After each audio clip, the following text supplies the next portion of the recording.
Salam, salam damai sejahtera bagi kita semua. Kembali kita ketemu di channel Renungan Firman Tuhan. Tujuan renungan ini supaya setiap orang yang percaya kepada Tuhan, yang sedang mengalami tantangan masalah hidup di dalam kehidupannya, mendapatkan kekuatan yang baru dan dapat dipulihkan, dikuatkan melalui kebenaran firman Tuhan.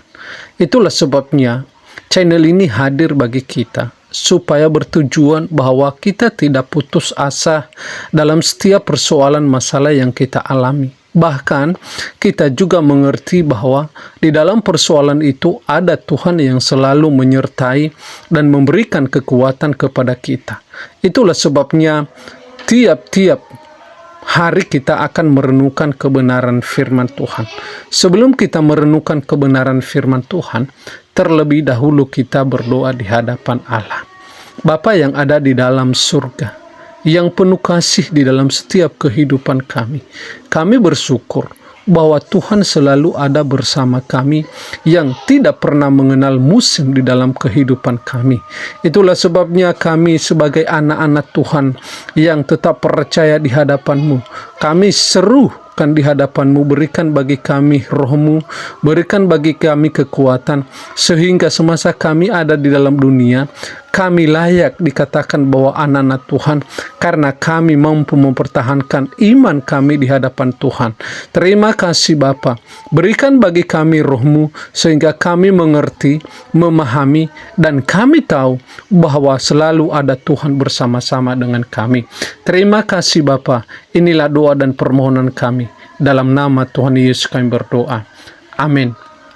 Renungan kita pada saat ini kita ambil di dalam kitab Markus pasal 5 ayat 35 sampai 43. Demikianlah bunyinya. Ketika Yesus masih berbicara, datanglah orang dari keluarga kepala rumah ibadat itu dan berkata, "Anakmu sudah mati. Apa perlunya lagi engkau menyusah-nyusahkan guru?" Tetapi Yesus tidak menghiraukan perkataan mereka dan berkata kepada kepala rumah ibadat, "Jangan takut, percaya saja." Lalu Yesus tidak memperbolehkan seorang pun ikut serta, kecuali Petrus, Yakobus, dan Yohanes, saudara Yakobus. Mereka tiba di rumah kepala rumah ibadat, dan di sana dilihatnya orang-orang ribut, menangis, dan meratap dengan suara nyaring.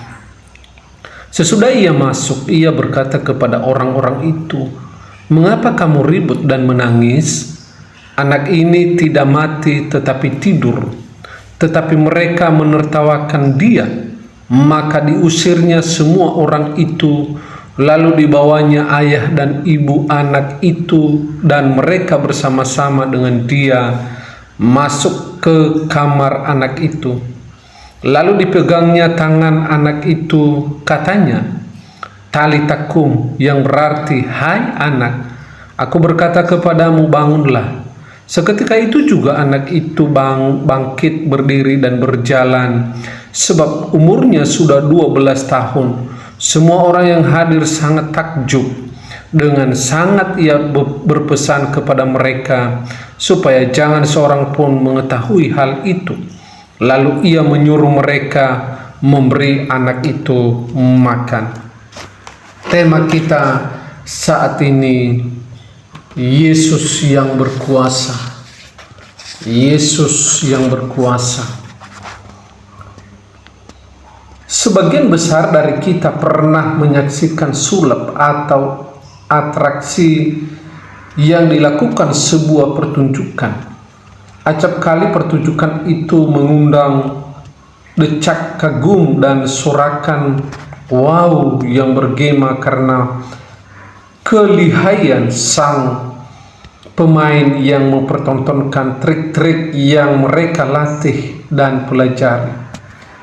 Tapi di antara sulap atau atraksi yang kita saksikan, pernahkah kita menyaksikan ada kuasa yang sanggup membangkitkan orang yang mati?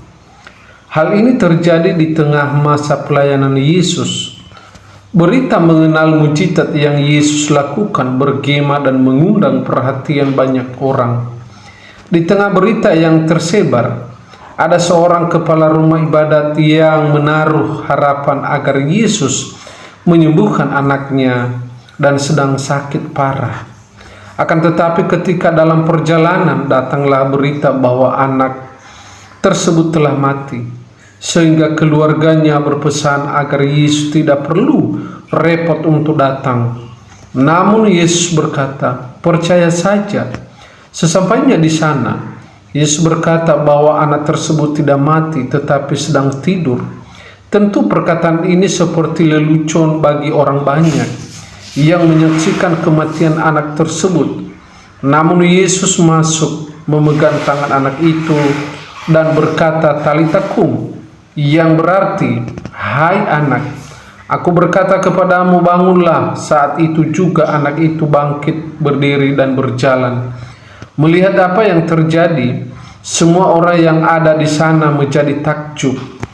Melalui peristiwa ini, Yesus bukan sedang unjuk gigi, namun sedang menunjukkan dan menyatakan kemahakuasaannya bukan hanya atas penyakit dan roh jahat, tetapi juga atas kematian dan kehidupan. Di masa sekarang, mungkin kita tidak lagi menemukan peristiwa serupa.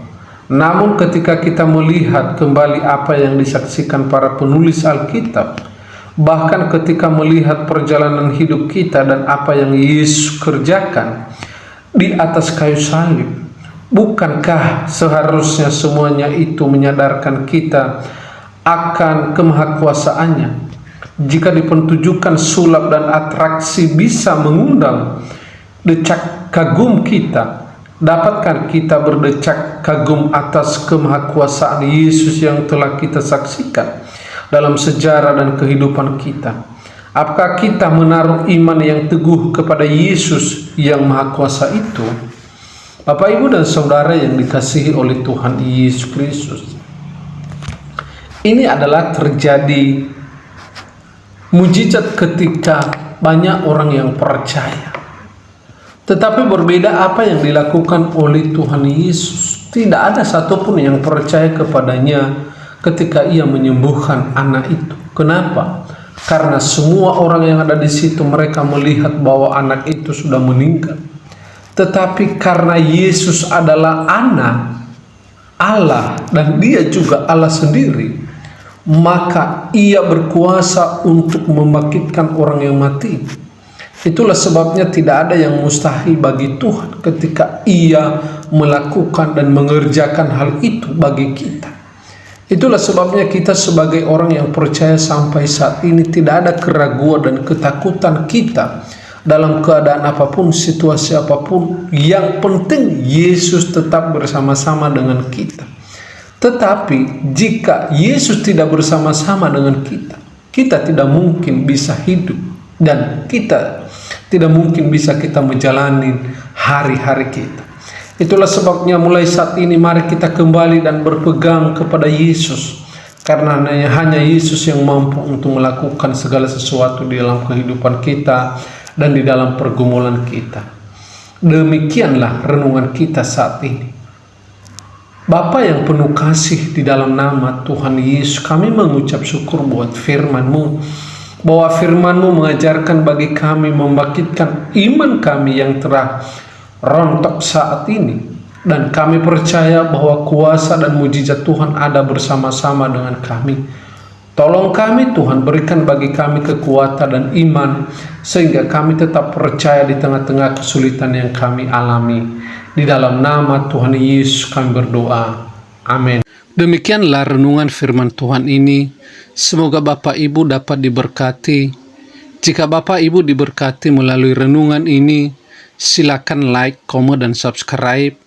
Atau tinggalkan pesan-pesan di kolom komentar. Atau juga pokok-pokok doa yang bisa kami doakan bersama-sama. Terima kasih. Tuhan Yesus memberkati.